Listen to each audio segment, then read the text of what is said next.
This podcast is brought to you by the Washington State Department of Health. As we continue to listen, learn, and grow, we are amplifying Black voices and perspectives in an effort to start a new COVID-19 vaccine conversation. We're sharing stories intended to help us navigate this unprecedented time together and to co-create solutions in support of the Black community. Hear these stories at weconsiderwa.org.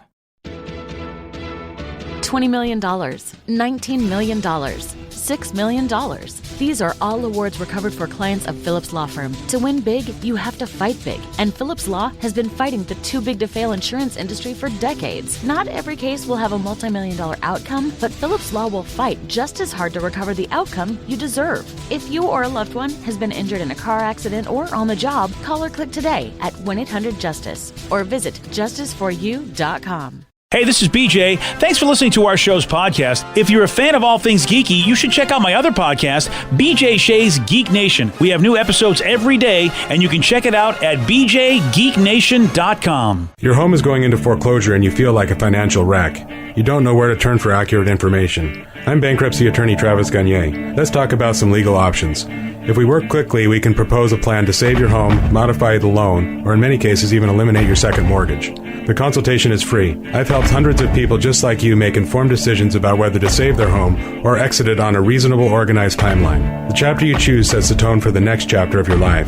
Please contact me today at choosetherightchapter.com. That's choosetherightchapter.com. 99.9 KISW, the Rock of Seattle.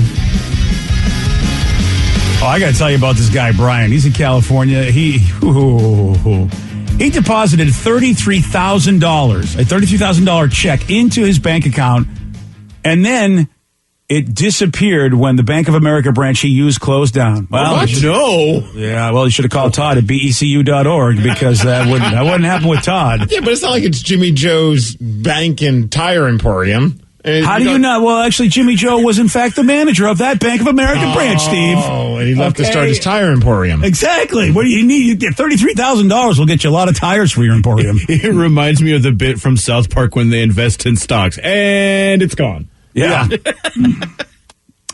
Yeah, well, luckily his money has been... I would lose my ass if this is going on. Yeah, right? Yeah, and even though you know it was a glitch and they were going to figure it out, still, in that moment, yeah, Steve, S is lost. Right. Because my brain goes, okay, the branch closed down. Is this a disgruntled employee that just transferred or took the check and somehow finagled it so it looked like, I would just be making up all of these conspiracy theories. We've seen too many movies. That's the problem. In every movie, they have these creative ways of taking your money, and here we go. Well, here's Brian explaining just how he felt to see that $33K go away. And I said, you're telling me that Bank of America lost $33,000 of my money, and you're telling me right here to my face there's nothing you can do. Nobody said, we'll find out where the money is, we'll make good on it, we'll take care of it. There was none of that. The woman said that there was no record of the transaction, so as far as she was concerned, no transaction happened. And when I realized the branch that was closed and the teller that took my $33,000 cashier's check is nowhere to be found, my heart sank into my stomach. Oh, it was a cashier's check. That's even worse. Oh, because you can sort of finagle a cashier's check, I think, maybe. I don't know. It depends on what it said on the check. And then you find out that the teller person's nowhere to be found. Oh, yeah. That's my first thought is I just got scammed. Right? Yeah, and he got the money back, though. I mean, the money's now in his bank account. I don't know if we have anybody that works in banking that would be able to text us and say what's up, because what a horrible response. Is there somehow that you're on the hook and you're liable when somebody tells you, like, I mean, this is a customer of yours. You can easily look them up and see how long he's been a customer. Why would he be trying to scam you out of $33,000 that you couldn't give him a better response than, as far as I'm concerned, no transaction happened? That's a lot of effing money. Well, I know what I'm doing today. I'm going to the bank and say, I deposited $35,000 on Friday. Where the hell is it? I've been a customer for 20 years. Yeah, they're going to still look to see if it happens, Steve, because, they eventually found it out for the guy. Well, hopefully they won't figure that part out yet. Oh, they won't? Yeah, you'll just... I got bills to pay, BJ. Yeah. Even if you're a scammer, I'm still going to, go, sir, if what you say is true, we'll fix it, we'll make it happen. If, in fact, if you did do that, sir, it's in our system somewhere, we're going to make this right if it happened. I'd qualify the hell out of it, but... Right. But, I'm not going to go, sorry, pal. Man, I would be a viral video. if I went into a bank and like, where the F is my money? And I start kicking things over. Well, yeah, that would be, I mean, I call me because I'll record it for you. I mean, because you always need someone to record for you. But I feel like if I went viral for something like that, people were like, yeah, I probably would lose my mind too if all of a sudden $33,000 wasn't in my bank account. Yeah. So, in other words, you're going to have to go, because you have to outdo Golden Corral people. They were pissed because they were out of what, steak? Yes. Yeah, so, I mean, you're right, Steve. People are going to go, dude, I mean, you see what happens when Golden Corral has no steak. $33,000, you got to take it to the next level, which means grab a bunch of steaks from Golden Corral, go to the bank, and start throwing them in the faces of all. There we go. There you go. All right, this is good. It looks like this guy had to contact the bank CEO, the federal government, and a TV station to get it all working. Wow. Yeah. Oh, that is horrible. That's on him. All he needed to do was just tweet at them, and I'm sure it would have gotten fixed. Well, here's my question. I mean, I'm kind of, a douche a little bit here, but they usually give you a receipt for this kind of thing. Like, when you deposit money in a bank, you can go, hey, can I have a record of this, please? Something to show that I put that in there. They usually give you something if you ask, especially if he was there doing it. I can understand, like anything you do, like when I even go to the ATM and put in a couple of $100, they give me a receipt showing that I did it. So how does he not have that? You mean you don't throw that on the floor immediately like most Americans? Okay, well, there you go. That's what I was about to say. I just crumble that up, and that's in the garbage on my way out. I'm like, oh, sweet, they have a garbage can. I could Sometimes, yeah, right. But for 33, you wouldn't keep that even if it was a $33,000 record of your transaction. Really, you just throw that away? I mean, I should keep it. I can't promise that I would. I will now. Yeah. There have been times I'm like, I want to return these pants, but I have no idea where the receipt went. I also forgot what store I got them from, so that's super awkward. Right. Look, again, I like to, I bang Todd Peach's drum. He's the guy that we have on from PECU. Drum. Yeah, well, drum. Okay, we're calling it. I talk him up. I don't know. What do the kids say? I give him a lot of props, because, I wish I could say this one bank is the issue, but a lot of traditional banks just do not really understand. And it's almost like they go, we do what we want. And BECU and Todd and credit unions are so much better in my mind. I've gotten such better treatment at credit unions. So this irritates me because that's a lot of dough. You got to be kinder to your customer. You know what I mean? That's ridiculous. Yeah. All right. So that's what's going on there. I want to tell you that 18 years ago, something came into our lives and changed the way we communicate with people. I'm making that sound dramatic, aren't I? What was it? Oh, Steve, with his steak at the bank, will tell you. And we're going to record it. Now I'm hungry. There we go. Right. We got the Migs Report for you at 6:17 on The Rock. BJ and Migs, mornings on The Rock, 99.9 KISW. This podcast is brought to you by the Washington State Department of Health. As we continue to listen, learn, and grow, we are amplifying Black voices and perspectives in an effort to start a new COVID-19 vaccine conversation. We're sharing stories intended to help us navigate this unprecedented time together and to co-create solutions in support of the Black community. Hear these stories at weconsiderwa.org. 99.9 KISW, The Rock of Seattle. Well informed on the issues of the day? Not this guy. Live from the KISW News Center in downtown Seattle, this is the Migs Report. Well, thanks, you guys. Thanks to KFUR for giving us the Migs Report today. None of us are celebrating it. This is the problem. We didn't get the warning. No one gave us the heads up. Maybe it's me that's failing us, or somebody needs to let us know. Today's National Wear Red Day.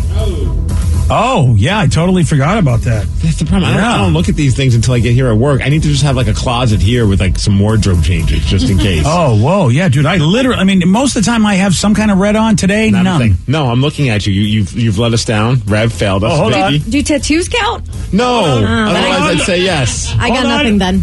Look at the shoe. Look at the shoe. No, get out of here with the shoe. That's got a red stripe. Is that dog poo? Yeah, I think it might be. Yeah, all right. Well, there's a red stripe in there. Floral crap on my shoe. Like, All right, then that counts. It counts. I'm actually bringing you in the club. No. Wow, that works for me. Look at us not showing any love for American Heart Month. Although we've always been a thorn in American Heart Month side. Oh, that's a good point. A few years ago, if you don't remember. That's right. Our whole station's doing a big initiative about American Heart Month. Yeah. We unintentionally planned on the day one of American Heart Month to have a listener come in that was going to tell us that he can make the best chicken fried steak burgers. And brought not an air fryer, an actual deep fryer. Yeah, so good. And smoked out the entire floor with the scent of meat. Yeah, baby. It was tasty, though. It was fantastic. Yeah. But in like our conference room, they're handing out like apples and vegetables and fruit. Take that, healthy people. Chicken fried steak. And I think it was even Harry comes like, look, you guys know I don't give you a hard time about anything, but of all days, this is the day that you do that. And I'm like, I didn't know. Honestly, it would have been a great bit had we had any idea. That's like, wow, we are accidentally pissing people off, which is not my MO. I like to intentionally do that. Right, like I wish we could have been that intentionally douchey, but we weren't. And I would, frankly, I would have done it. If you said to me, look, it's Heart Day, it's going to piss a lot of people off, I probably would have said, oh no, let's do it that day. So, I mean. We have a bad track record, so I guess it's not a big surprise that here we are not wearing any red on. No red for us, baby. But you know what? Right. There's 24 hours in the day. There's still chance. There's still time. We can make it happen when we get home. Yeah. You can change your outfit and just do it and put on some red. Nice. Look, I'm all for it and everything like that, but let's just say I'll try to eat better. How's that? Okay. I think that's what they really want at the end of the day.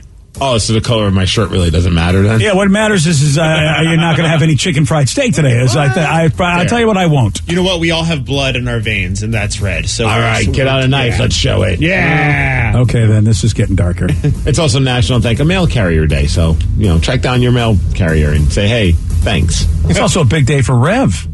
It's not his birthday. No, but one of his favorite albums just turned 45 years old today. What? Blue Orgy's not around. Blue Monday by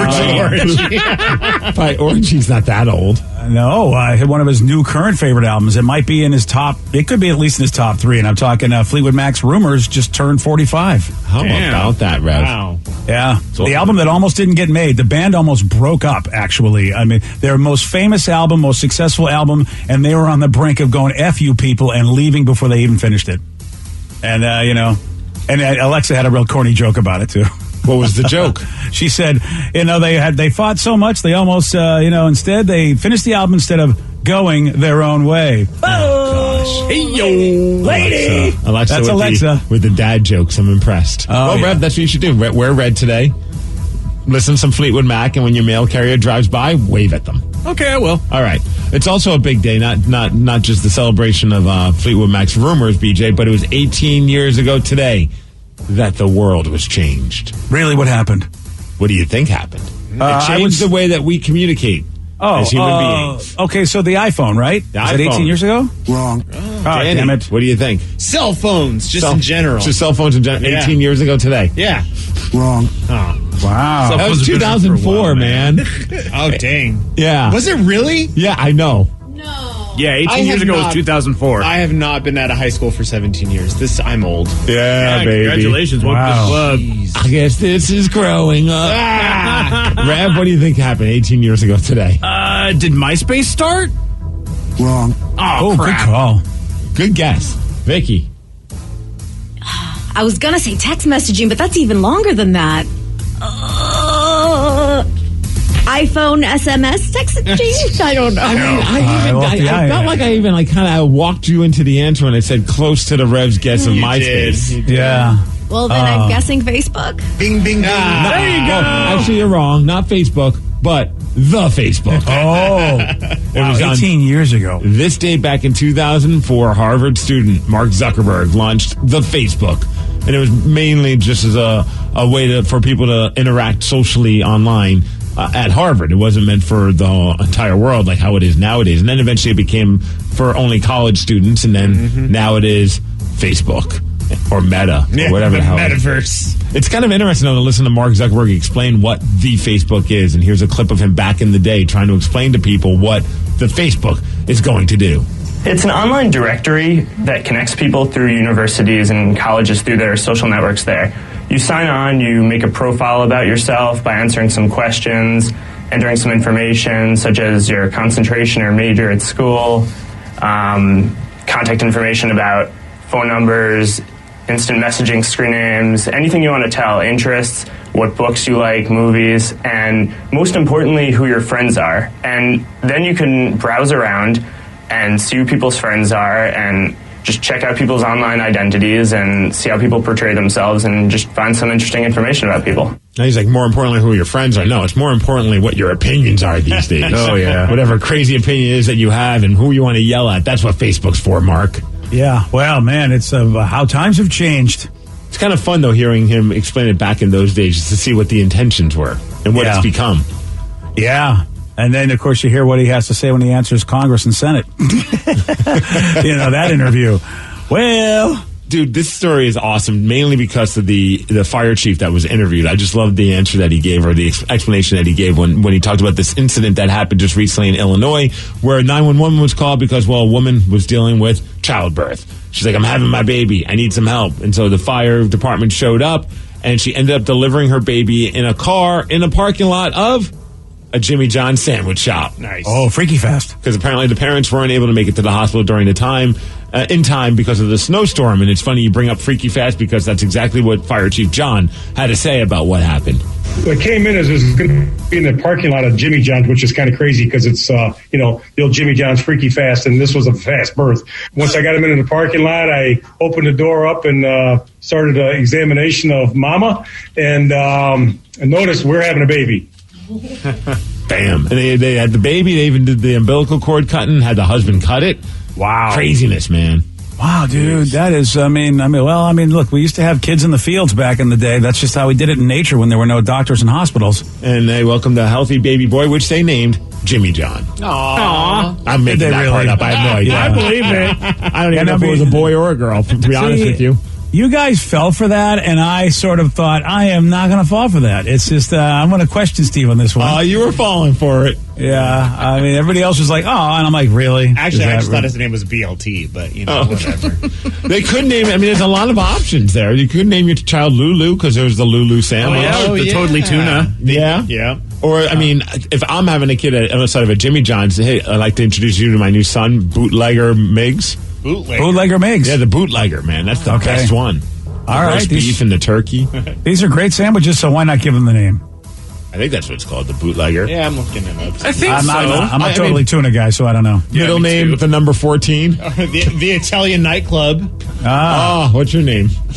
Italian nightclub. Steve, you are Italian. I feel like, you know what? You'll be passing down the legacy. I feel like that's his nickname. Yeah, it is the bootlegger. Yeah. Is it the number 14 still? Yeah. I like 14. How you scoff at Italian nightclub, but bootlegger is okay for a name. All right. Yeah, but little bootlegger, that's adorable. Yeah. Little booty. Little bootsy. Or you could go with the ultimate diss to your kid before it's even, and just call him the ultimate porker. The ultimate porker. Wow. I've called my cats that a couple number times. 17. Oh my gosh. That's a tough name to have throughout your entire life for many reasons. Oh, well, there you go. Hey, big weekend for us hockey fans starting tonight. The skills competition starts. It's All-Star Weekend, BJ, happening in Vegas. Right. So tonight you can watch the skills competition, see the players do some fun stuff, fastest shot, fastest skater, accuracy, all that good stuff. And then tomorrow at noon, you can watch the NHL All-Star Game. Jordan Eberle from the Kraken will be a part of it. So that'll be That's cool. Check him out. Again, that starts at noon, and it'll be on ABC or ESPN Plus, however you watch your sports. And is the All-Star Game always in Vegas, or does it rotate like in other sports? It goes in different places. Oh, that's cool. Yeah. Oh, does it always go to everybody's rink at some point? Like, will everybody get it, or? I don't know. I would imagine maybe. That would be so cool. It almost feels like it might be one of those things, though, like that's more of like how they do the Super Bowl, where it's like you entice new stadiums or new arenas by saying, we'll give you the All-Star Game. It's going to happen. It's going to have to happen here at some point. Oh, that would be so cool. Yeah, I would say in the next 5 years, they got to give it to Seattle if they do stuff like that. I want to check. I wonder if that was even agreed upon. It's. I feel like, my brain doesn't remember. There's so many things in there with my board games. That's why. A lot's gone on in the last day. It's hard to remember everything. Yeah, you're right, buddy. This last day has been a beating, man. Real tough day. We know the Super Bowl is happening next week. I don't know if you saw. Is it? Yeah, this stat that said that in a new study, Super Bowl commercials are just as important to the game to viewers. Unless you're from Cincinnati, I'd imagine, then you don't give a crap about the commercials. I think the LA Rams fans, probably would be like, I really want the game too. But that's true. Yeah, I mean, it's still the case, even though you can see them online. See, that's what I feel. I don't feel like the commercials really matter anymore because I can watch them all on YouTube before the game. Yeah. Yeah, I'm with you, Steve. I don't know how important they are, but then maybe some people just like to watch them for the first time together as a group. Maybe that's why they don't do it. Maybe I don't know. Or tradition, or just more in terms of like somebody in the house is going to want to watch the game. So at that point, it's like might as well. Well, the people that don't like football, I'm going to watch commercials. That's just like a thing, I guess. And so the same amount of people are still going to watch them. Yeah. But then when do you talk to people? See, that's the problem is that people do want to get social, and you get shushed if. The commercial's on. Like, all right, well, you don't want to talk when the game is on. When the hell am I supposed to talk? And maybe that's the idea. Just text me. Yeah. I'm standing right next to you. I don't care. Text me, bro. All right, then. We talked about the skills competition for the NHL, but there was also the skills stuff going on with the Pro Bowl for football yesterday. Right. I don't know if you guys saw, but Russell Wilson just crushed it. It was the precision passing competition, and he just dominated. Yep. And I love his tweet. He just put up a tweet showing him just nailing. He's just hitting everything perfectly, and he goes, "Guess that finger still works." Silly laughing face emoji. Well, I mean, that's nice. And I'm glad that it is working. I mean, I'm glad that he did that because obviously it wasn't working the greatest earlier in the season when he came back, even though he kept telling us it was okay. But it is nice to know that it's healing and he's got his accuracy back because that'll be nice to have accurate Russell back. Some are even jokingly saying, "Oh, those targets they're running better routes than DK Metcalf." Oh, that's just rude. Wow. I do love when he's just nailing all these. There's a mascot. They have all the mascots watching. I think it might be the Colts mascot. I'm not sure which one, but he nails one of them, and the mascot just starts doing that hip thrust thing. This looks so awesome. It was very Gritty-esque. Yeah. Gritty, don't get me started. Everybody's turning Gritty now, man. Because Gritty's the greatest. So what do you mean don't get me started with Gritty? Don't get me, because I know you have such a love affair with Gritty. You're a Kraken fan. You know what? Gritty's dead to me. That's how I do. Anything that's not Kraken at this point, maybe I can go with Benji the Bruin or whatever the hell his name is. But outside of that, I'm sorry. I mean, Gritty, I know he's really good at his job. He's not really good. He's fantastic. He's the GOAT of mascots. He's pretty fantastic. Okay, you know what? He's like the Wayne Gretzky of mascots. He just came out of nowhere and just dominates. He's got too much against him. He's got too many strikes. Wow. He likes to strip. I just saw that video on TikTok. I saw it too, and I can't ever unsee it. Yeah, thanks for that. Until we have a mascot, he's my favorite mascot. Fair enough. Fair enough. Yeah, I'm sorry. Honestly, even if we get a mascot, I'm not sure if he'll still. I think Gritty still might be my favorite. Oh, you know what? You're going to be if that's the case. There's going to be a war. Okay. Well, that's why there's a lot of pressure on the Kraken to get us a good mascot. I mean, Gritty just set the bar so high. Gritty is a disgrace to the NHL. I'm just going to say it right now. Wow. That's what I'm going to say right now. Look, the NHL. I don't even like the Flyers, but. Well, yeah, and he's from Philadelphia, and. That's why you don't like him. Well, of course, that's a big strike right there. Man, Gritty. Like, I almost want to get a Gritty, stuffed animal thingy for Tatum, but I don't want her to turn into a Flyers fan, so I can't. Yeah, you are forbidden for doing. If you do that, I'm calling CPS. That'd be amazing if she did become a Flyers fan, though. No, it wouldn't. Let's get a Gritty doll and put a little Kraken jersey on it. Yeah, we could dye the Gritty hair.